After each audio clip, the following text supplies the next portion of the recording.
सांस्कृतिक गुरुजी Odisha YouTube channel को ओडिशार समस्त नवम श्रेणीर छात्र छात्री तथा शिक्षक शिक्षयित्री बंधु को अनेक अनेक सुस्वागत।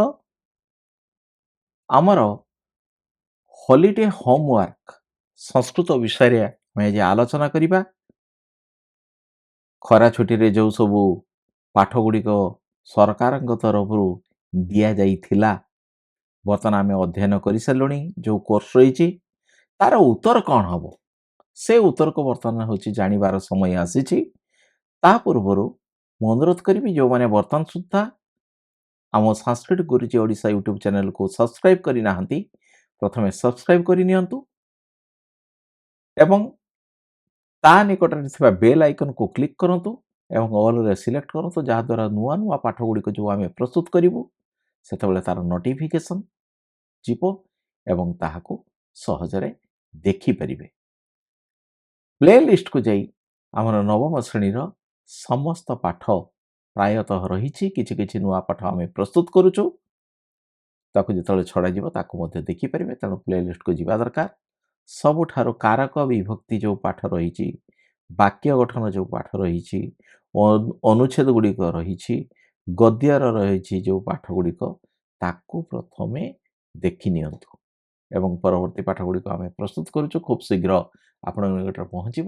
तो ये हॉलिडे होमवर्क संस्कृत नवम श्रेणी जो सरकार तरफ आमर किछि प्रश्न आमको दि जाइथिला जे सेतिके पाठ पढ़ी आसीबापई एवं ताको उत्तर प्रस्तुत करी ताको श्रेणी शिक्षक जो रही विद्यालय रे जो संस्कृत शिक्षक रही आम देखा। तेज से प्रश्न गुड़िक कौन कौन थिला ने एक नंबर थिला स्वभाषया वाक्यत्रयण उत्तरम लिखत। निज भाषा रे 3टी वाक्य तार उत्तर लिखा देइथिला। 5 गोटी प्रश्न 4 गोटी प्रश्न देइछि तद वनजाह सर्वे वराह मिलित भाषरकम किम प्रचुः एटा दीजे। तापरे शशक विलंबस्य कारणम किम अवदत् कुपं दृष्ट्वा शशक किम चिंतयत् सर्वविद्यानां काः क्रमाः। 3टी गद्य एवं 2टी पद्य 5 गोटी देइछि। 2 नंबर थिला संक्षेपण निज भाषा उत्तरम लिखत। गोटे गोटे वाक्य तार उत्तर हम ताको मध्य 5टी देइथिला ताको मध्य आमर कराइछि। शब्द रूप अभ्यास करिया पे देइथिला बालक शब्द फल शब्द लता शब्द मुनि शब्द मति शब्द भानु शब्द धेनु शब्द एवं सर्वनाम शब्द भितर रही सर्व शब्द जत शब्द तत्शब्द प्रत्येकर 3टी लेखाएं लिंग हम पुंगलिंग स्त्रीलिंग क्लीबलिंग से अभ्यास करने कहुला। तापर वर्णमानकर उच्चारण स्थान आम जो वर्णमाला पढ़िले से वर्णमालार उच्चारण स्थान कौठू कौ वर्ण उच्चारण होती आम अभ्यास करने कथा ये कहुई। आ प्रथम अनुच्छेद को पढ़ी कि मातृभाषा तार ओडिया अनुवाद ये 5 गोटी प्रश्न दिखाई। ये 5 गोटी प्रश्न को बर्तमान आम आलोचना करवा। मु भावुची पिला माननकु कहिया चाहूँगी जे वीडियो को टोटली स्किप करिकि जदि आम जीवा तेबे आमर लक्ष्य सफल हम नाही। तेणु स्किप करवा नहीं भल भाव देखा ताकू लेखिबा खाता को से अनुसार अभ्यास करवा। अभ्यास कले निश्चित भाव में आम सफलता पाई परिबा। तेबे आरंभ करवा। 1 नंबर होची तद वनजाहा सर्वे वराहादय मिलित भासुरकं किम प्रचुः। सही बणरे समस्त तद वनजाहा से बणरे थिबा समस्त प्राणी वराहादय प्रवृत्ति मिसी भासुरकम किम प्रचुः। भासुरक को कौन कहले ना वराह आदि वन्यजंतु माने एकत्रित होई भासुरक सिंह निकट में पहुंची कहले हे महाराज आपणकर भजन निमंते प्रत्येक दिन गोटे मृगर आवश्यकता थिबा बेले नीतिदिन असंख्य पशुबद्धर कि प्रयोजन। प्रत्येक दिन नीतिदिन कले हम प्रत्येक दिन कले भी हम असंख्य पशुबद्धर कि प्रयोजन कि दरकार। आज आपण एठार बसी रहिबे जाति क्रम प्रत्येक दिन गोटे गोटे प्राणी आपण भजन निमंते पठाइबू। एहा द्वारा बिना परिश्रम आपणकर दैनंदिन जीवन यात्रा संपन्न हेबो एवं आम समस्तंकर मध्य समूल विनाश हेबो नाही। जो गुड़े गुड़े आपण मारि दउचंती जदि समस्त प्राणी को मारिदे 3-4 दिन भीतर अल्प दिन समस्त प्राणी सरीगला गोटे गोटे पशुकूल पूरा ध्वंस हो विनाश हो आप भेराइटी टाइप खाद्य कौट पाइबे पाइबेनी। यही भली प्रस्ताव वन्य प्राणी माने भासुरक निकट में उपस्थापन करथिले। कौन कही ना यही कथा से माने कही। तार द्वितीय प्रश्न थिला खरे शशक विलंबस्य कारणम किम अवदत्। ଡେରି ହେବାର କାରଣଟି ଠେକୁଆ କ'ଣ କହିଥିଲା ସିଂହ ନିକଟରେ ପହଞ୍ଚି? ନା ଠେକୁଆଟି ନମ୍ରତାର ସହିତ ଭାସୁରଙ୍କ ସିଂହକୁ ବିଳମ୍ବର କାରଣ ଦର୍ଶାଇ କହିଲା, ହେ ପଶୁରାଜ, ଯେତେବେଳେ ରାଗିଗଲା ସିଂହ କହିଲା, ଏଇ ତୁ ତ ଏକରେ ତ ହେଉଛୁ ଛୋଟ, ଦୁଇରେ ଡେରିରେ ଆସିଛୁ, ତେଣୁ ତତେ ଛାଡ଼ିବିନି। ହେ ପଶୁରାଜ, ମୁଁ ଛୋଟ ଜୀବ ବୋଲି ଜାଣି ପଶୁକୂଳ ମାନେ ପୁରା ଆମର ପଶୁ ଯେତିକି ରହିଛନ୍ତି ସେ ବଣରେ ଅନ୍ୟ ଚାରିଗୋଟି ଶସକଙ୍କ ସହ ମୋତେ ଆପଣଙ୍କର ଭୋଜନ ପାଇଁ ପଠାଇଥିଲେ। କିନ୍ତୁ ଆସୁଥିବା ବାଟରେ ଅନ୍ୟ ଏକ ସିଂହ ନିଜକୁ ଏହି ଜଙ୍ଗଲର ରାଜା ବୋଲି କହି ମୋ ସହ ଆସୁଥିବା ଚାରିଗୋଟି ଠେକୁଆକୁ ଅଟକାଇ ରଖିଲା। ଆପଣଙ୍କୁ ଚୋର ବୋଲି ଗାଳି ଦେଇ ଆମ ଦୁଇ ଜଣଙ୍କ ମଧ୍ୟରୁ ଯିଏ ପରାକ୍ରମୀ ହେବ ସେ ହିଁ ବଣର ରାଜା ହେବ, ଏହା କହି ମୋ ସହିତ ତା ନିକଟକୁ ଯିବାକୁ ଆପଣଙ୍କୁ ଡାକିଛି। ସେ ଚାରିଟାକୁ ସେ ରଖିଦେଲା, ଦେଇକି କହିଲା ଯେ ଯା ତାକୁ ଡାକି ଆଣିବୁ, ଆମ ଭିତରୁ ଯିଏ ପରାକ୍ରମୀ ହେବ, ଲଢ଼େଇ ଲାଗିବ, ଆମ ଭିତରୁ ଯିଏ ପରାକ୍ରମୀ ହେବ ସିଏ ହେବ ଏ ବଣ ରାଜା, ତେଣୁ ତାକୁ ନେଇକି ସାଙ୍ଗରେ ଆ ବୋଲି ତା ନିକଟକୁ ଯିବାକୁ ଆପଣଙ୍କୁ ସେ ଡାକିଛି। ତାକୁ ଏଇ କଥା କହିଲା। ଗରେ ହେଉଛି କୁପଂ ଦୃଷ୍ଟ୍ୱା ଶଶକ କିମ ଅଚିନ୍ତୟତ। କୂଅକୁ ଦେଖି ଶଶକ ଠେକୁଆଟି କ'ଣ ଚିନ୍ତା କଲା? ସମସ୍ତ ମୃଗଙ୍କ ଦ୍ୱାରା ପ୍ରେରିତ ଅନିଚ୍ଛୁକ ଶଶକ, ତାର ଇଚ୍ଛା ନଥିଲା, ଅନିଚ୍ଛୁକ ଶଶକ, ଇଚ୍ଛା ହେଉନଥିଲା ଯିବା ପାଇଁ, ତେଣୁ ସେ ଧୀରେ ଧୀରେ ଯାଉଥିଲା। ଭାସୁରକ ସିଂହର ବଧ ଉପାୟ ଚିନ୍ତା କରି କରି, ତାକୁ କେମିତି ମାରିବ ବୋଲି ସେ କଥା ଚିନ୍ତା କରି କରି ଗଲାବେଳେ ବାଟରେ ବା ରାସ୍ତାରେ ବା ମାର୍ଗ ମଧ୍ୟରେ ଗୋଟିଏ କୂଅଟିଏ ଦେଖିଲା। ଯେତେବେଳେ ସେ କୂଅ ଉପରକୁ ଗଲା ସେତେବେଳେ କୂଅ ମଧ୍ୟରେ ନିଜର ପ୍ରତିବିମ୍ବକୁ ଦେଖିଲା। ଏଇଠି ସେଇଟାକୁ କାଟିଦେଲେ ମଧ୍ୟ ହେବ, ନିଜର ପ୍ରତିବିମ୍ବକୁ ଦେଖିଲା। ଦେଖି ସେ ଚିନ୍ତା କଲା, ଯାହା ହେଉ ଭଲ ଉପାୟଟିଏ ଅଛି, ମୁଁ ଭାସୁରକକୁ ରଗାଇ ନିଜ ବୁଦ୍ଧି ବଳରେ ଏହି କୂଅରେ ପକାଇ ଦେବି। এই କଥା ସିଏ ଚିନ୍ତା କଲା।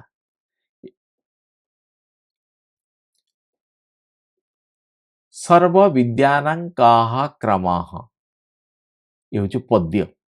ସର୍ବ ବିଦ୍ୟାନାଂ କଃ କ୍ରମ, ସର୍ବବିଦ୍ୟା ସମସ୍ତ ବିଦ୍ୟାକୁ ଆୟତ୍ତ କରିବା ପାଇଁ କ୍ରମ କ'ଣ, ବ୍ୟବସ୍ଥା କ'ଣ ରହିଛି, କ'ଣ କଲେ ସବୁ ବିଦ୍ୟାକୁ ଆୟତ୍ତ କରିବ?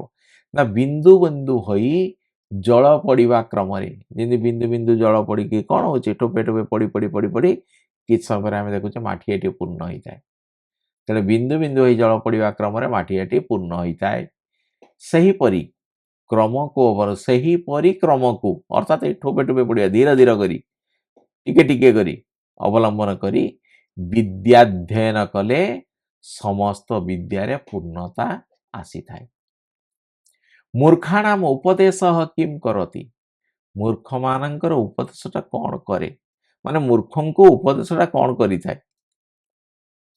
ନା ମନୁଷ୍ୟ ମନରେ ସୃଷ୍ଟି ହୋଇଥିବା ଅଶାନ୍ତ ବା ଅସ୍ଥିର ଭାବନାକୁ ଶାନ୍ତ ତଥା ସ୍ଥିର କରିବା ପାଇଁ ଉପଦେଶ ଗୁଡ଼ିକ ମହୌଷଧି ପରି କାମ କରିଥାଏ।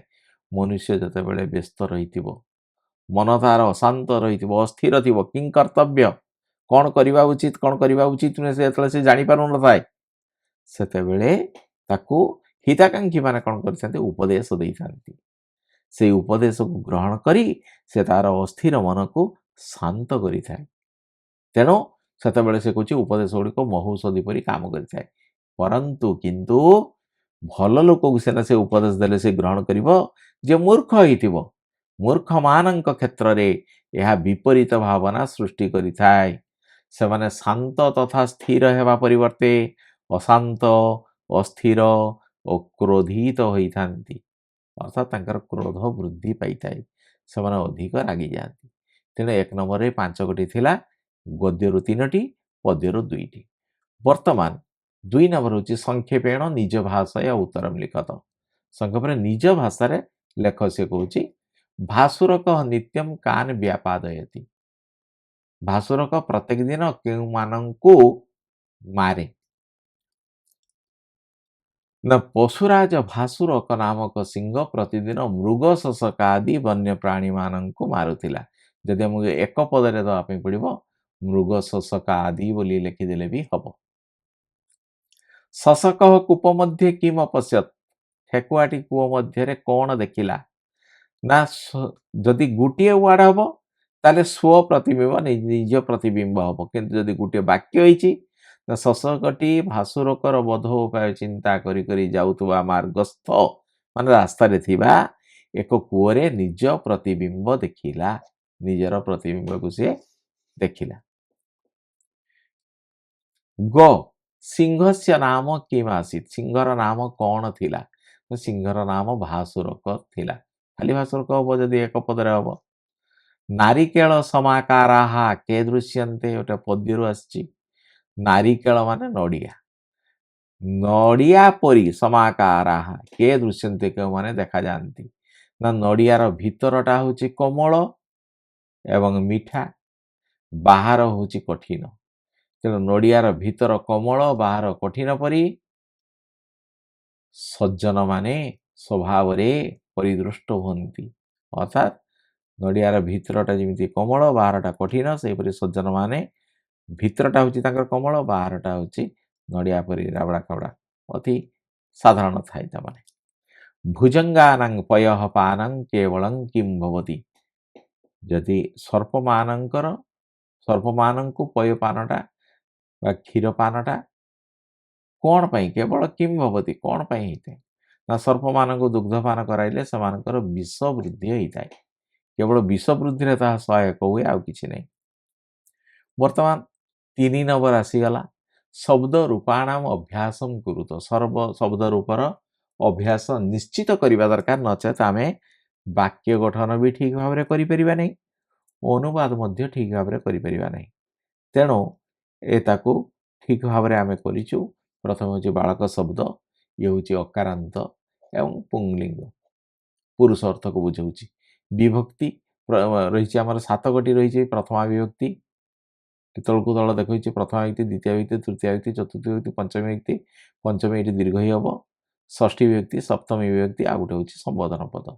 ଏକବଚନ, ଏ ତଳ ଗୁଡ଼ାକ ସବୁ ଏକବଚନ, ଇଏ ଦ୍ୱିବଚନ, ଇଏ ବହୁବଚନ। କିନ୍ତୁ ତାକୁ ଆମେ ପ୍ରଥମା ବିଭକ୍ତି କହିଲେ ଏପଟେ ଏକବଚନ, ଦ୍ୱିବଚନ, ବହୁବଚନ, ଏପଟେ ଡାହାଣକୁ ଆମକୁ କରିବା ପାଇଁ ପଡ଼ିବ। ବାଳକ ବାଳକ ବାଳକାହା, ବାଳକମ୍ ବାଳକ ବାଳକାନ୍, ଯେଉଁଟା ଡଟ୍ ଦିଆଯାଇଛି ସେହିପରି ସମାନ ହେବ। କାରଣ ଆମକୁ ତାକୁ ମୁଖସ୍ଥ କରିବା ପାଇଁ ହେଲେ ପ୍ରଥମେ ଆମେ ଏଇ 2ଟା ବିଭକ୍ତିକୁ ମୁଖସ୍ଥ କରିବା, ତାପରେ ଏଇ 3ଟା ବିଭକ୍ତିକୁ ମୁଖସ୍ଥ କରିବା, ତାପରେ ଏ 2ଟା ବିଭକ୍ତିକୁ ମୁଖସ୍ଥ କରିବା। ଦେଇକି ତାକୁ ରଫ୍ ଖାତାରେ ଆମେ ଅଭ୍ୟାସ କରିବା। ଅଭ୍ୟାସ କଲେ ଯାଇକିରି ହେବ। ଏଇ ଯେଉଁ ବାଳକ ଶବ୍ଦ ରହିଲା, ଆମେ ଯଦି ଗୋଟିଏ ଶବ୍ଦ କରିଦେବା, ସେଇଭଳିଆ ଅନେକ ଶବ୍ଦ ରହିଛି। ମାର୍ଗ ଶବ୍ଦ ଅଛି, ପଥିକ ଶବ୍ଦ ଅଛି, ଆହୁରି ବୃକ୍ଷ ଶବ୍ଦ ରହିଛି, କେତେ ଶବ୍ଦ ରହିଛି ଅକାରାନ୍ତ। ସେଇ ଗୋଟିଏ ପ୍ରକାରର ସବୁ ହେବ ଏବଂ ଟ୍ରାନ୍ସଲେସନ୍ କରିବା ପାଇଁ ଅନ୍ୟ ଶବ୍ଦ ଗୁଡ଼ିକ ମଧ୍ୟ ଆମେ ଜାଣିବା ଦରକାର। ତେଣୁ ବାଳକ ଶବ୍ଦ ନିଶ୍ଚିତ ମୁଖସ୍ଥ କରିବା, ମୁଖସ୍ଥ ନ କଲେ ହେବ ନାହିଁ। ତାହେଲେ ବାଳକ ବାଳକ ବାଳକାହା, ବାଳକମ୍ ବାଳକ ବାଳକାନ୍, ବାଳକେନ ବାଳକାଭ୍ୟମ୍ ବାଳକୈ, ବାଳକାୟ ବାଳକାଭ୍ୟମ୍ ବାଳକେଭ୍ୟ, ବାଳକାତ୍ ବାଳକାଭ୍ୟମ୍ ବାଳକେଭ୍ୟ, ବାଳକସ୍ୟ ବାଳକಯೋଃ ବାଳକାନାଂ, ବାଳକେ ବାଳକୟଃ ବାଳକେଷୁ, ବାଳକ ବାଳକୋ ବାଳକାଃ। ଇଏ ହେଉଛି ପ୍ରଥମା ବିଭକ୍ତିରେ ଯାହା ରହିଛି। ସମ୍ବୋଧନରେ ସେ କେବଳ ଏଠି ବିସର୍ଗ ନାହିଁ। ପ୍ରଥମା ବିଭକ୍ତି ଏକବଚନରେ ବିସର୍ଗ ରହିଛି, ସମ୍ବୋଧନରେ ବିସର୍ଗ ନାହିଁ। ଆଉ ଦ୍ୱିବଚନ ଯାହା, ବହୁବଚନ ମଧ୍ୟ ସେଇଆ, ଏପଟେ ବହୁବଚନ ଯାହା, ଏଇଠି ମଧ୍ୟ ସେଇଆ। ତେଣୁ ଆମକୁ ଏଇଭଳିଆ ବାଳକ ଶବ୍ଦ ମୁଖସ୍ଥ କରିବା ପାଇଁ ପଡ଼ିବ, ନଚେତ ହେବ ନାହିଁ। ସେହିପରି ତାପରେ ଗୋଟେ ଶବ୍ଦ ଆମକୁ ଦେଇଛି ଫଳ ଶବ୍ଦ। ଆମେ ବାଳକ ଶବ୍ଦ କଲେ, ଫଳ ଶବ୍ଦ କିନ୍ତୁ କ'ଣ ହେଉଛି ସେଇ ଅକାରାନ୍ତ, କିନ୍ତୁ ଇଏ ହେଉଛି କ୍ଳିବଲିଙ୍ଗ। ଫଳ ଶବ୍ଦଟା କ୍ଳିବଲିଙ୍ଗ। ତାର ପ୍ରଥମା ବିଭକ୍ତି ଏବଂ ଦ୍ୱିତୀୟ ବିଭକ୍ତି ଏକା ପ୍ରକାର ରୂପ ହୁଏ। ଫଳମ୍ ଫଳେ ଫଳାନି, ଫଳମ୍ ଫଳେ ଫଳାନି। ବାକି ଯେଉଁ ରହିଲା ତୃତୀୟା ବିଭକ୍ତି ପାଖରୁ ଆମର ରହିଲା ସପ୍ତମୀ ବିଭକ୍ତି ପର୍ଯ୍ୟନ୍ତ ଆମେ ବାଳକ ଶବ୍ଦ ଯେମିତି ରୂପ ହେଉଛି, ବାଳକେନ ବାଳକାଭ୍ୟାମ୍ ବାଳକୈ, ସେମିତି ଫଳେନ ଫଳାଭ୍ୟାମ୍ ଫଳୈ, ଫଳାୟ ଫଳାଭ୍ୟାମ୍ ଫଳେଭ୍ୟ, ଫଳାତ୍ ଫଳାଭ୍ୟାମ୍ ଫଳେଭ୍ୟ, ଫଳସ୍ୟ ଫଳୟଃ ଫଳାନାମ୍, ଫଳେ ଫଳୟଃ ଫଳେଷୁ। ତେଣୁ ଅବିକଳ ପୁଂଲିଙ୍ଗ ଶବ୍ଦ ପରି ରୂପ ଏବଂ ଇଏ ଯେଉଁ ପ୍ରଥମା ବିଭକ୍ତି ଦ୍ୱିତୀୟ ବିଭକ୍ତି ଏକା ପ୍ରକାର ମଧ୍ୟ ହେଉଛି। ତେଣୁ ଆମେ ତାକୁ ସେଭଳିଆ ଯଦି ପ୍ରସ୍ତୁତ ହେବା, ତାହେଲେ ଆରାମରେ ହେଇପାରିବ। ତେଣୁ ଆମକୁ ଟିକେ ସେଇ ଟେକ୍ନିକ୍ ଗୁଡ଼ାକ ମନେ ରଖିବା ଦରକାର, କେଉଁଠି କ'ଣ ହେଉଛି। ତାପରେ ଆସିଲା କ'ଣ, ଲତା ଶବ୍ଦ। ଆମର ଲତା ଶବ୍ଦ ନେଇକି ସ୍ୱତନ୍ତ୍ର ଗୋଟେ ଭିଡ଼ିଓ ଆମେ କରିଛୁ। ଲତା ଗୋଟେ ଲତା ବି ହେବ, ଗୋଟେ ବ୍ୟକ୍ତିର ନାମ ମଧ୍ୟ ହେବ, ଗୋଟେ ଲେଡ଼ିଜର ନାମ ମଧ୍ୟ ଲତା ହେବ। ଇଏ ଆକାରାନ୍ତ ଏବଂ ସ୍ତ୍ରୀଲିଙ୍ଗ। ପ୍ରାୟତଃ ଯେତେ ଗୁଡ଼ିକ ଆକାରାନ୍ତ ଶବ୍ଦ ଅଧିକାଂଶ 99% ସ୍ତ୍ରୀଲିଙ୍ଗ ହେବ। ଲତା ଲତେ ଲତାହା ତାର ଦ୍ୱିତୀୟା ବିଭକ୍ତିରେ ଦେଖ ଏଇଠି କେବଳ ରହୁଛି ଟିକେ ଲତା ଏଇଠି ପ୍ରଥମା ବିଭକ୍ତି ଏକବଚନରେ ମରେ ହଳ ନାହିଁ, ଖାଲି ଲତା ଅଛି। ଦ୍ୱିତୀୟ ବିଭକ୍ତି ଏକବଚନରେ କ'ଣ ଖାଲି ମରେ ହଳନ୍ତ ଗୋଟେ ଏଡ୍ ହେଇଛି, ନହେଲେ ଏପଟେ ଯାହା ଏପଟେ ସେଇଆ। ତେଣୁ ପ୍ରଥମା ବିଭକ୍ତି ଦ୍ୱିତୀୟ ବିଭକ୍ତି ମନେ ରଖିବାରେ କିଛି ଅସୁବିଧା ନାହିଁ। ଲତାୟା ଲତାଭ୍ୟମ୍ ଲତାଭି, ଲତାଇ ଲତାଭ୍ୟମ୍ ଲତାଭ୍ୟ, ଲତାୟା ଲତାଭ୍ୟମ୍ ଲତାଭ୍ୟ। ଏଇଠି ମଧ୍ୟ ଯେଉଁଗୁଡ଼ା ଡଟ୍ ଦିଆଯାଇଛି ଏକା ଭଳିଆ ହେଉଛି, ତେଣୁ ତାକୁ ମଧ୍ୟ ମନେ ରଖିବା ଆମେ। ଆକାରାନ୍ତ ଆମକୁ ନିଶ୍ଚିତ ମୁଖସ୍ଥ କରିବା ପାଇଁ ପଡ଼ିବ, ତେଣୁ ଏଇ ତିନିଟାକୁ ଆମେ ଏକାଥରେ ମୁଖସ୍ଥ କରିବା। ତାପରେ ହେଉଛି ପଞ୍ଚମୀ ବିଭକ୍ତି ଯେମିତି ହେଇଛି ସେମିତି ରହିଛି ଷଷ୍ଠୀ ବିଭକ୍ତି ଏକବଚନ ସେମିତି। ଷଷ୍ଠୀ ବିଭକ୍ତି ଦ୍ୱିବଚନ ଯେମିତି, ସପ୍ତମୀ ବିଭକ୍ତି ଦ୍ୱିବଚନ ମଧ୍ୟ ସେମିତି। ସେଠି ବାଳକ ଶବ୍ଦରୁ ବାଳ କେଶୁ ହେଇଥିଲା, ଏଠି ଆ ଥିବା ହେତୁ ଏଠି କ'ଣ ହେଇଛି ସପ୍ତମୀ ବିଭକ୍ତି ବହୁବଚନରେ ଲତା ଆସୁ ଦନ୍ତେଶ ହେଇଛି। ତେଣୁ ଇଏ ମଧ୍ୟ ଆକାରାନ୍ତ ସ୍ତ୍ରୀଲିଙ୍ଗ ଶବ୍ଦ, ତାକୁ ମଧ୍ୟ ଆମେ ସେ ଅନୁସାରେ ପ୍ରସ୍ତୁତ ହେବା। ତାପରେ ଗୋଟେ ଶବ୍ଦ ରହିଲା କ'ଣ ନା ମୁନି ଶବ୍ଦ, ହ୍ରସ୍ୱଇକାରାନ୍ତ ପୁଂଲିଙ୍ଗ ଶବ୍ଦ ରହିଲା ମୁନି। ହ୍ରସ୍ୱଇକାରାନ୍ତ ପୁଂଲିଙ୍ଗ ଶବ୍ଦ ମୁନିଃ ମୁନି ମୁନୟ ମୁନିମ୍ ମୁନି ମୁନିନ୍। ମୁନିନା ମୁନିଭ୍ୟ ମୁନିଭି ମୁନୟ ମୁନିଭ୍ୟ ମୁନିଭ୍ୟ ମୁନେଃ ମୁନିଭ୍ୟ ମୁନିଭ୍ୟ ମୁନେଃ ମୁନ୍ୟଃ ମୁନିନାମ୍ ମୁନୌ ମୁନ୍ୟଃ ମୁନିଷୁ। ଗୋଟିଏ ଯଦି ଆମେ ମୁନି ଶବ୍ଦ ହ୍ରସ୍ୱଇକାରାନ୍ତ ରେଡ଼ି କରିଦେବା, ଏଇଠି ମଧ୍ୟ କ'ଣ ହେବ ଆଉ କିଛି ଏଇଭଳିଆ ହ୍ରସ୍ୱଇକାରାନ୍ତ ଶବ୍ଦ ରହିଛି ଯୋଡ଼ାକ ଏକାପରି ହେବ। ତେଣୁ ଆମେ କ'ଣ କରିବା ନା ତାକୁ ଗୋଟିଏ ଗୋଟିଏ ଶବ୍ଦ ଏଗୁଡ଼ାକ ଦେଇଛି, ତେଣୁ ତାକୁ ମୁଖସ୍ଥ କରିବା ପାଇଁ ପଡ଼ିବ ଏବଂ ସହଜରେ ହେଇପାରିବ। ତାପରେ ମତି ଶବ୍ଦ, ମୁନି ଶବ୍ଦ ମତି ଶବ୍ଦ ଭିତରେ ଟିକେ ଟିକେ ଖାଲି ଡିଫରେନ୍ସ ରହିଛି, ତାକୁ ଯଦି ଆମେ ଦେଖିଦେବା ତେବେ ହେବ। ମୁନି ଶବ୍ଦରେ କ'ଣ ରହିଛି ନା ମୁନିଃ ମୁନି ମୁନୟଃ, କିନ୍ତୁ ଯେତେବେଳେ ଆମେ ମତି ଶବ୍ଦ ଦେଖିବା ମତିଃ ମତି ମତୟଃ ସେମିତି ରହିଛି। ତାପରେ ଦ୍ୱିତୀୟ ବିଭକ୍ତିରେ ଦେଖିବା ମୁନିମ୍ ମୁନି ମୁନିନ୍ ଦେଇଛି। ମତି ଶବ୍ଦ ହେଉଛି ମତି ମତି ମତିଃ, ଦ୍ୱିତୀୟ ବହୁବଚନଟା ଏଇଠି ଟିକେ ହେଉଛି ଡିଫରେନ୍ସ। ସେଠି ମୁନିନ୍, ଏଇଠି ହେଉଛି ମତିଃ ତଳେ ଦୀର୍ଘ ବିସର୍ଗ। ସେଠି ହେଉଛି ମୁନିନା ଅଛି, ଏଠି ମତ୍ୟା ଅଛି। ମତ୍ୟା ମତିଭ୍ୟାମ୍ ମତି, ମୁନିନା ମୁନିଭ୍ୟାମ୍ ମୁନିଭି, ଏଠି ଖାଲି ମତ୍ୟା ଅଛି। ସେଠି ହେଉଛି ମୁନଏ, ସେଇଭଳିଆ ଏଠି ମତଏ ବି ହେଉଛି ମତ୍ୟେ ବି ହେଉଛି, ଦୁଇ ପ୍ରକାର ହେଉଛି। ଆମକୁ ଯେଉଁଟା ସହଜ ହେଉଛି ଆମେ ସେଇଟାକୁ ମନେ ରଖିବା। ସେଠି ହେଉଛି ମୁନେଃ ଷଷ୍ଠୀ ବିଭକ୍ତି ଏକବଚନରେ, ଏଇଠି ମଧ୍ୟ ହେଉଛି ମତେଃ, ମତ୍ୟା ମଧ୍ୟ ହେବ।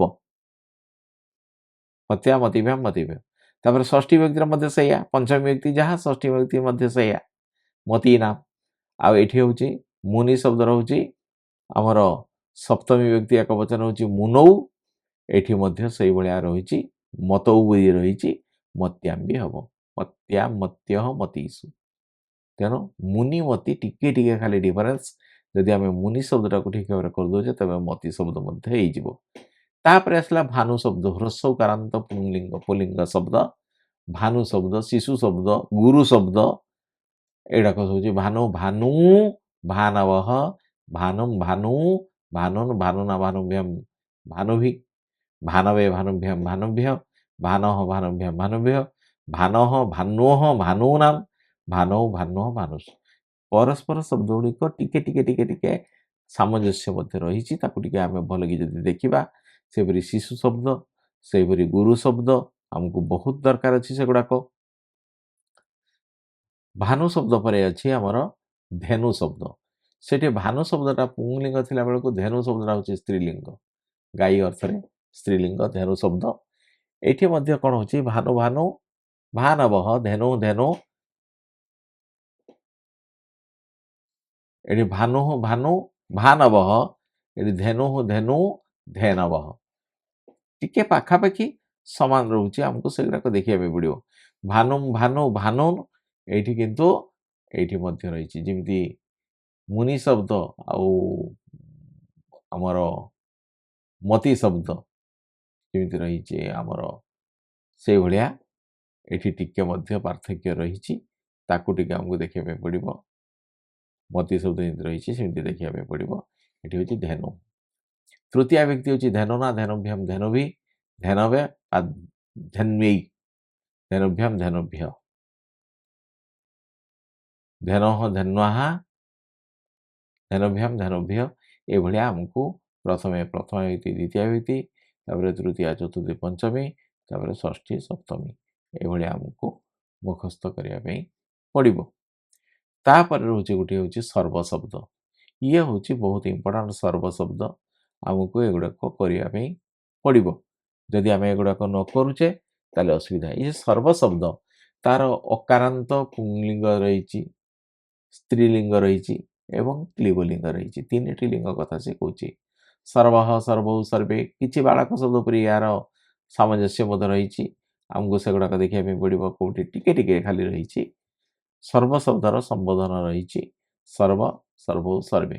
ଆକୁ ଆମକୁ ଥରେ ମୁଖସ୍ଥ କରିଦେଲେ ବହୁତ ବଢ଼ିଆ ହେବ। ତାର ସ୍ତ୍ରୀଲିଙ୍ଗରେ ସର୍ବ ଶବ୍ଦର ସ୍ତ୍ରୀଲିଙ୍ଗରେ ରହିଛି ସର୍ବା, ସର୍ବେ, ସର୍ବାଃ, ସର୍ବାଂ, ସର୍ବେ, ସର୍ବାଃ, ସର୍ବୟା, ସର୍ବାଭ୍ୟାଂ, ସର୍ବାଭି, ସର୍ବସ୍ୟୈ, ସର୍ବାଭ୍ୟାଂ, ସର୍ବାଭ୍ୟ।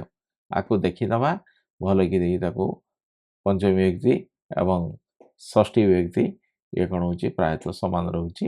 ତାକୁ ସେ ଅନୁସାରେ ପ୍ରସ୍ତୁତ ହେବା। ତାର କ୍ଲିବଲିଙ୍ଗ ଯେଉଁଟା ରହୁଛି, କ୍ଲିବଲିଙ୍ଗରେ କ'ଣ ହେଉଛି ନା ଏଇ ପ୍ରଥମା ବିଭକ୍ତି ଦ୍ୱିତୀୟ ବିଭକ୍ତି ଏକା ପ୍ରକାର ରହୁଛି। ସେଥିପାଇଁ କଲର ଅଲଗା ଦେଇଦେଇଛି। ସର୍ବଂ, ସର୍ବେ, ସର୍ବାଣୀ ଦ୍ୱିତୀୟ ବିଭକ୍ତିରେ ମଧ୍ୟ ଅବିକଳ ସେଇଆ ଏବଂ ତୃତୀୟ ବିଭକ୍ତି ପାଖରୁ ପୁଂଲିଙ୍ଗ ପରି ରୂପ ହେଉଛି। ତୃତୀୟ ବିଭକ୍ତି ପାଖରୁ ଏତିକି ପର୍ଯ୍ୟନ୍ତ ସପ୍ତମୀ ପର୍ଯ୍ୟନ୍ତ ଏ ପୁଂଲିଙ୍ଗ ପରି ରୂପ ହେଉଛି। ଯେମିତି ସର୍ବ ଶବ୍ଦର ପୁଂଲିଙ୍ଗ ଯାହା ଅଛି ସେଇଆ, ତେଣୁ ଏଥିରେ କିଛି ବଦଳିବ ନାହିଁ। ତାପରେ ଆମେ ସର୍ବ ଶବ୍ଦ ଗଲା ପରେ ଇଏ ଗୋଟେ ହେଉଛି ଯତ୍ ଶବ୍ଦ, ଯେ ଯାହା। ଇଏ ହେଉଛି ମଧ୍ୟ ପୁଂଲିଙ୍ଗ। ଜହ ଯୌ ଯେ, ଜମ୍ ଯୌ ଜାନ୍, ଯେନ ଜାଭ୍ୟଂ ଜୈଃ, ଯସ୍ମୈ ଜାଭ୍ୟଂ ଯେଭ୍ୟଃ, ଯସ୍ମାତ୍ ଜାଭ୍ୟଂ ଯେଭ୍ୟଃ, ଯସ୍ୟ ଜୟଃ ଯେଷାଂ, ଯସ୍ମିନ୍ ଜୟଃ ଯେଷୁ। ଏହାର ଆଉ ସମ୍ବୋଧନ ନାହିଁ। ଏଗୁଡ଼ିକ ଯଦି ଆମେ ଥରେ ମୁଖସ୍ଥ କରିଦେବା, ଯତ୍ ଶବ୍ଦ ଯେମିତି, ତତ୍ ଶବ୍ଦ ସେମିତି, ଏତତ୍ ଶବ୍ଦ ସେମିତି, କିମ୍ ଶବ୍ଦ ସେମିତି, ଗୋଟିଏ ଶବ୍ଦ ମୁଖସ୍ଥ କରିବା, 3, 4ଟା 5ଟା ଶବ୍ଦ ଆମର ମୁଖସ୍ଥ ହେଇଯିବ। ଖାଲି ଆମେ ପାଟିରେ ତାକୁ ଅଭ୍ୟାସ କରିନେଲେ ହେଇଯିବ।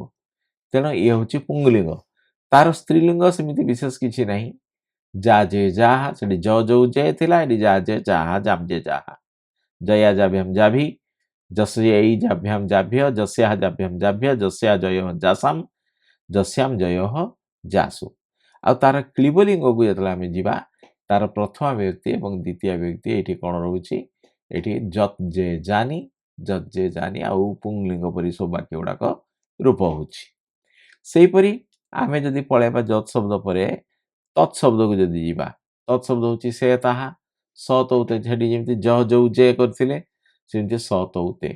ଜମ୍ ଯୌ ଜାନ୍, ତମ୍ ତୌ ତାନ୍, ଯେନ ଜାଭ୍ୟଂ ଜୈଃ, ତନ ତାଭ୍ୟଂ ତୈଃ, ଯସ୍ମୈ ଜାଭ୍ୟଂ ଯେଭ୍ୟଃ, ତସ୍ମୈ ତାଭ୍ୟଂ ତେଭ୍ୟଃ, ତସ୍ମାତ୍ ତାଭ୍ୟଂ ତେଭ୍ୟଃ, ଯସ୍ମାତ୍ ଜାଭ୍ୟଂ ଯେଭ୍ୟଃ, ଯସ୍ୟ ଜୟଃ ଯେଷାଂ, ତସ୍ୟ ତୟଃ ତେଷାଂ, ଯସ୍ମିନ୍ ଜୟଃ ଯେଷୁ, ତସ୍ମିନ୍ ତୟଃ ତେଷୁ। ଇଏ ମଧ୍ୟ ହେଉଛି ପୁଂଲିଙ୍ଗ। ତାର ସ୍ତ୍ରୀଲିଙ୍ଗ ଯଦି ଦେଖିବା ସେମିତି ଯା ଯେ ଯାହା, ଜାମ୍ ଯେ ଯାହା, ଜୟା ଜାଭ୍ୟଂ ଜାଭି, ସେମିତି ସା ତେ ତାହା, ତାମ୍ ତେ ତାହା, ତୟା ତାଭ୍ୟାଂ ତାଭି, ତସ୍ୟୈ ତାଭ୍ୟାଂ ତାଭ୍ୟ, ତସ୍ୟାଃ ତାଭ୍ୟାଂ ତାଭ୍ୟ, ତସ୍ୟା ତୟୋଃ ତାସାମ୍, ତସ୍ୟାମ୍ ତୟୋଃ ତାସୁ। ସପ୍ତମୀ ପର୍ଯ୍ୟନ୍ତ ହେଇଯାଇଛି। ଏହାର କ୍ଲିବଲିଙ୍ଗଟା ଯଦି ଆମେ ଦେଖିବା, ତାର ମଧ୍ୟ ସେମିତି ପ୍ରଥମା ବିଭକ୍ତି ଏବଂ ଦ୍ୱିତୀୟ ବିଭକ୍ତିରେ ସମାନ। ତତ୍ତେ ତାନି, ତତ୍ତେ ତାନି ତୃତୀୟ ପାଖରୁ ହେଉଛି ତୟା ତାଭ୍ୟାଂ ତାଭି। ଏଇଟା ଭୁଲ ରହିଛି। ତୟା ତାଭ୍ୟ ନାହିଁ, ଏଇଆ ହେଉଛି ପୁଂଲିଙ୍ଗ ପରି ହେବ। ଏଠି ବଦଳି ନାହିଁ, ପୁଂଲିଙ୍ଗ ପରି। ତେନ ତାଭ୍ୟଂ ତୈଃ, ତସ୍ମୈ ତାଭ୍ୟଂ ତେଭ୍ୟଃ, ତସ୍ମାତ୍ ତାଭ୍ୟଂ ତେଭ୍ୟଃ, ତସ୍ୟ ତୟୋଃ ତେଷାଂ, ତସ୍ମିନ୍ ତୟଃ ତେଷୁ। ପୁଂଲିଙ୍ଗରେ ଯାହା ହେଇଥିଲା ସେଇଆ ହେବ। ତାପରେ ଏଇଠି ହେଉଛି 4 ନମ୍ବରରେ ବର୍ଣ୍ଣାନାମ୍ ଉଚ୍ଚାରଣ ସ୍ଥାନାନାମ୍ ଅଭ୍ୟାସମ୍ କୁରୁତ। ଯେଉଁ ବର୍ଣ୍ଣମାଳାରେ ଆମେ ପଢ଼ିଗଲେ ସ୍ୱର ବର୍ଣ୍ଣ, ବ୍ୟଞ୍ଜନ ବର୍ଣ୍ଣ, ଯେଉଁ 49ଟି ଯେଉଁ ରହିଛି ବର୍ଣ୍ଣ, ସେ ବର୍ଣ୍ଣ ଗୁଡ଼ିକର ଉଚ୍ଚାରଣ ସ୍ଥାନ କ'ଣ? କେଉଁଠି କଣ୍ଠ, କେଉଁଠି ତାଳୁ, କେଉଁଠି ମୂର୍ଦ୍ଧା, କେଉଁଠି ଦନ୍ତ, କେଉଁଠି ଓଷ୍ଠ, କେଉଁଟା କଣ୍ଠ ତାଳୁକୁ ମିଶିକି ଉଚ୍ଚାରଣ ହେଉଛି, କେଉଁଠି କଣ୍ଠ ଓଷ୍ଠକୁ ମିଶିକି ଉଚ୍ଚାରଣ ହେଉଛି, କେଉଁଠି ଦନ୍ତ ଓଷ୍ଠକୁ ନେଇକି ହେଉଛି, ଯେଉଁଠି ନାସିକାକୁ ନେଇକି ରହୁଛି, କେଉଁଠି ଜିହ୍ବା ମୂଳକୁ ନେଇକି ରହୁଛି। ତେଣୁ ଆମେ ଅ ଆ କ ଖ ଗ ଘ ଙ, ଇଏ ହେଉଛି ସ୍ୱରବର୍ଣ୍ଣ ଅ ଆ, ବର୍ଗୀୟ ବ୍ୟଞ୍ଜନ ହେଉଛି କ ବର୍ଗ, ଆଉ ଅବର୍ଗୀୟ ବ୍ୟଞ୍ଜନ ଭିତରୁ ଅନ୍ତସ୍ଥ ବର୍ଣ୍ଣ ହେଉଛି ଜ ୟ, ଆଉ ଉଷ୍ମ ବର୍ଣ୍ଣ ରହୁଛି ହ, ଏ ଜ ୟ କହିଲି ସରି, ଏଠି ନାହିଁ କିଛି, ଏଠି କିଛି ନାହିଁ, ଅନ୍ତସ୍ଥ ବର୍ଣ୍ଣ ନାହିଁ, ଏଠି ହ ଆଉ ବିସର୍ଗ, ଇଏ ହେଉଛି କଣ୍ଠୀୟ ବର୍ଣ୍ଣ। ତାପରେ ତାଳୁ ରହୁଛି ହ୍ରସ୍ୱ ଇ ଦୀର୍ଘ ଇ, ଚ ଛ ବର୍ଗ ଝ ନ୍ୟ, ଅନ୍ତସ୍ଥ ଜ ୟ, ଉଷ୍ମ ବର୍ଣ୍ଣ ଭିତରେ ହେଉଛି ତାଳବେଶ, ତେଣୁ ଇଏ ହେଲା ତାଳବ୍ୟ ବର୍ଣ୍ଣ। ମୂର୍ଦ୍ଧାର ହେଉଛି ହ୍ରସ୍ୱରୁ ଦୀର୍ଘରୁ ଟାଠ ଟାଠ ମୂର୍ଦ୍ଧଣ ଅନ୍ତ ଅବର୍ଗୀୟ ବ୍ୟଞ୍ଜନ ଅସ୍ତନ୍ତ ବର୍ଣ୍ଣ ରଳ, ଇଏ ହେଉଛି ମୂର୍ଧନ୍ୟସ, ଇଏ ହେଉଛି ମୂର୍ଧନ୍ୟ ବର୍ଣ୍ଣ। ଦନ୍ତ ହେଉଛି ଲୁ, ତଥ ଦଥ ଦନ୍ତ୍ୟନ, ଲ ଅନ୍ତସ୍ଥ ବର୍ଣ୍ଣ, ଦନ୍ତେଶ ଦନ୍ତ୍ୟ ବର୍ଣ୍ଣ। ଅଷ୍ଟ ହେଉଛି ହ୍ରସ୍ୱ ଦୀର୍ଘ ପଫ ପବ ମ ପବର୍ଗ, ଇଏ ହେଉଛି ଉଷ୍ମ ବର୍ଣ୍ଣ ଭଳିଆ ପ ଫ, ଇଏ ଉଷ୍ମ ଉଚ୍ଚାରଣ ହୁଏ ଅଷ୍ଟ୍ୟ। ତାପରେ କଣ୍ଠ ତାଳୁ ଏ ଓଇ, ଇଏ କଣ୍ଠ ତାଳବ୍ୟ। କଣ୍ଠ ଅଷ୍ଟ ଓ ଔ କଣ୍ଠି ଅଷ୍ଟ। ଦନ୍ତ ଅଷ୍ଟ ଓ ଦନ୍ତି ଅଷ୍ଟ। ନାସିକା ଆମର ବର୍ଗର ପଞ୍ଚମ ନିୟମ ଅଣନଜରେ ହେଇଛି, ସେ ଆଉ ଅନୁସ୍ୱାର, ଏ ନାସିକ୍ୟ। ଜିହ୍ୱା ମୂଳରୁ କ ଖ, ଜିହ୍ୱା ମୂଳ ଇଏ ରହୁଛି, ଆକୁ ଟିକେ ଆମକୁ ମଧ୍ୟ ମନେ ରଖିବା ପାଇଁ ପଡ଼ିବ, କାରଣ ଏଗୁଡ଼ାକ ପରୀକ୍ଷାରେ ପ୍ରଶ୍ନ ଆସିବ। ତେଣୁ ବର୍ଣ୍ଣମାନଙ୍କର ଉଚ୍ଚାରଣ ସ୍ଥାନକୁ ଆମେ ମନେ ରଖିବା। ତାପରେ ଗୋଟେ ହେଉଛି ପ୍ରଥମ ଅନୁଚ୍ଛେଦ ପଠିତ୍ୱା ମାତୃଭାଷୟା ହବ, ଏଠି ମାତୃଭାଷୟା ଅନୁବାଦ ଲିଖତ, ତାର ପଢ଼ିବା, ଓଡ଼ିଆ ଅନୁବାଦ କରିବା। ଆମ ଚ୍ୟାନେଲରେ ସାଂସ୍କୃତିକ ଓଡ଼ିଶା ଚ୍ୟାନେଲରେ ପ୍ରଥମ ଅନୁଚ୍ଛେଦ ରହିଛି, ପ୍ରଶ୍ନୋତ୍ତର ସହିତ ରହିଛି ନବମ ଶ୍ରେଣୀ, ତାକୁ ଆମେ ଭଲ ଭାବରେ ଦେଖିନେବା। ଏଇ ଯେଉଁ ପ୍ରଥମ ଅନୁଚ୍ଛେଦ କ୍ଲାସ୍ 9ରେ ରହିଛି ବେସି ଓଡ଼ିଶା, ଆମର ଯେଉଁ ଉପରେ ଆଇ ବଟନ୍ ରହିଛି, ସେ ଆଇ ବଟନ୍ରେ କ୍ଲିକ୍ କଲେ ତାର ଲିଙ୍କ୍ ସିଧାସଳଖ ଚାଲି ଆସିବ। ତାକୁ କ୍ଲିକ୍ କରିକି ଆମେ ତାକୁ ଦେଖିପାରିବା ଏବଂ ତାର ପ୍ରଥମ ଅନୁଚ୍ଛେଦର ଓଡ଼ିଆ ଅନୁବାଦ ମଧ୍ୟ ଆମେ ତାକୁ ଜାଣିପାରିବା ଏବଂ ତାକୁ ଲେଖି ଦେଇପାରିବା। ତାର ପ୍ରଶ୍ନୋତ୍ତର ମଧ୍ୟ ପ୍ରସ୍ତୁତ ହେବା। ଆମର ସମସ୍ତ ଅନୁଚ୍ଛେଦ ରହିଛି, ତେଣୁ ମୁଁ ଭାବୁଛି ନିଶ୍ଚିତ ଭାବରେ ଏହା ଉପଯୋଗୀ ହେଇଥିବ। ଏବଂ ଯେଉଁମାନେ ଚ୍ୟାନେଲଟିକୁ ସବସ୍କ୍ରାଇବ୍ କରିନାହାନ୍ତି, ପ୍ରଥମେ ସବସ୍କ୍ରାଇବ୍ କରିନିଅନ୍ତୁ। ତାପରେ ସମସ୍ତ ପାଠ ଗୁଡ଼ିକ ଧୀରେ ଧୀରେ ଖୋଜି ଏଠି ଦେଖିବେ। ଦେଖିଲା ପରେ ସବୁଗୁଡ଼ାକ ହେଇଯିବ। ଆଶା ରଖୁଛି ପ୍ରଥମରୁ ଆମେ ସମସ୍ତ ପାଠକୁ ଭଲ ଭାବରେ କରିବା ଏବଂ ସଫଳତା ଲାଭ କରିବା। ଆଜି ପାଇଁ ଏତିକି, ଧନ୍ୟବାଦ।